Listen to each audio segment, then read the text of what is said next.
Il y a un peu plus de 10 ans, je vous proposais déjà une vidéo qui s'appelait « Comment parler du Reiki simplement ». Aujourd'hui, avec quelques années de plus d'expérience, je vais vous proposer, dans la même veine, les 6 étapes pour présenter votre activité Reiki. Première étape, avoir une définition claire, courte, précise de ce qu'est le Reiki pour vous. Vous me direz, vaste sujet, si je le savais, ça serait beaucoup plus simple. Eh bien écoutez, voilà ce que moi je propose quand je parle du Reiki.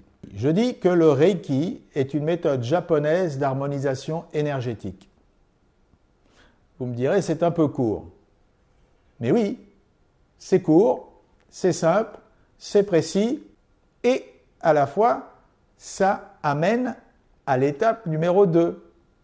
L'étape numéro 2, c'est de répondre aux questions que la personne va vous poser après cette première définition. Et oui, vous n'avez pas tout raconté, c'est très général. Et c'est pour ça que ça amène des questions. Et si ça n'amène pas de questions, c'est plus la peine de continuer votre présentation. Terminé, on passe à autre chose. Donc, à mon avis, ça ne manquera pas d'amener une question. Et vous allez répondre à la question et précisément à la question. Et si la question est trop large, demandez des précisions sur ce que veut exactement savoir la personne. Un exemple. La personne vous dit, mais comment ça se passe une séance Reiki? Alors comment ça se passe? Mais de quel point de vue? Est-ce que c'est d'un point de vue pratique? Je suis assis, je suis allongé, ça dure combien de temps? Ou alors, mais qu'est-ce qui se joue pendant une séance Reiki? D'un point de vue énergétique, qu'est-ce que le praticien fait? Qu'est-ce que la personne qui reçoit est censée faire? Vous voyez la différence? Et ça, c'est vraiment très important. Donc, vous allez avoir comme ça une suite de questions auxquelles vous allez répondre, toujours de la même manière, de façon très précise et uniquement une réponse adaptée à la question. Ne vous emballez pas à dérouler tout ce que vous savez sur le Reiki. Une fois que toutes les questions vont être posées et que la personne sera certainement un peu plus dans le silence et dans la réflexion, il va y avoir, en troisième étape, ce moment de bascule, où jusqu'à présent, c'était vous qui répondez aux questions. Maintenant, on va faire l'inverse.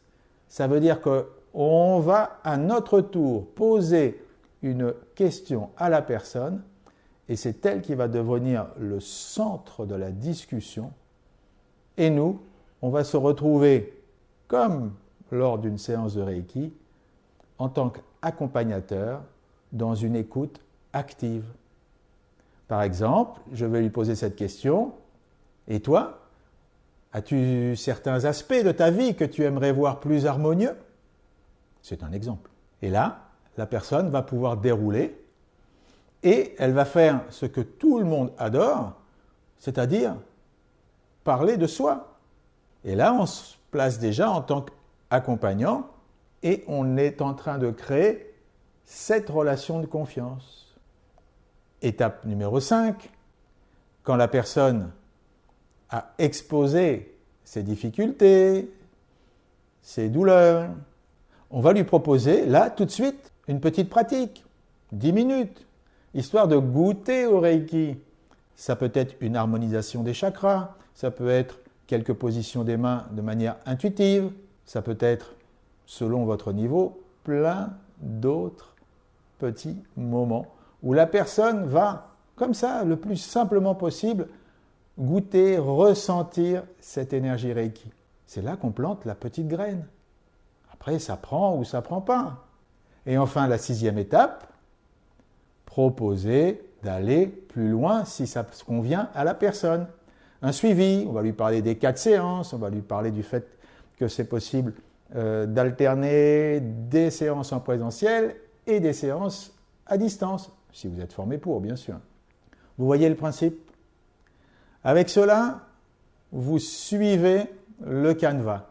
Vous savez où vous allez, C'est simple et je vous assure que vous allez comme ça créer, parce que j'insiste beaucoup là-dessus, mais le Reiki, pourquoi choisir l'un ou l'autre, une autre personne? C'est vraiment une question de rencontre. On pourrait dire de feeling, est-ce que ça match? Je me sens bien avec cette personne, je lui fais confiance, son expérience m'intéresse, tout un tas de choses. Donc, après ces 6 étapes, vous êtes dans les meilleures dispositions pour proposer à la personne de continuer, bien entendu, pour son plus grand bien. Voilà, je vous souhaite une bonne découverte, essayez d'appliquer tout ça, notez les différentes étapes, entraînez-vous avec des amis, bien sûr, et vous allez voir, écrivez-moi en commentaire comment ça se passe depuis que vous appliquez ces 6 étapes. Je vous souhaite le meilleur, une bonne pratique et à bientôt.